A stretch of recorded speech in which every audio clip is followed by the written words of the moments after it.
A teenage girl in Connecticut called in bomb threats to schools, but when police investigated, they discovered she was not a criminal. She was actually a victim. And tonight, state officials are warning parents about the online group that targeted her and may be targeting your child.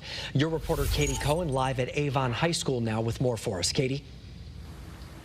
Mark and Aaron, the purpose of this meeting tonight is to tell parents about a group called 764. It's an online community that has been linked to child exploitation, fake emergency calls, and extreme violence, sometimes in schools. State experts say members of the group try to befriend vulnerable teens on gaming or social media apps. Then they convince them to do something that the group can use to blackmail them, like hurting themselves or others. The group has already made contact with teens in Connecticut. In Vernon in 2023, a 17-year-old girl was arrested for calling in bomb threats at schools, but police later learned she was a victim of child exploitation. The director of the Connecticut Intelligence Center and state police want to prevent this from happening again. They say these predators count on parents not knowing what to look out for, so tonight they are hoping to change that. The meeting begins in just a few minutes at 6:30 here at Avon High School. We're going to go inside and we'll bring you the updates on the news later tonight. I'm your reporter live in Avon, Katie Cohen, Channel 3 Eyewitness.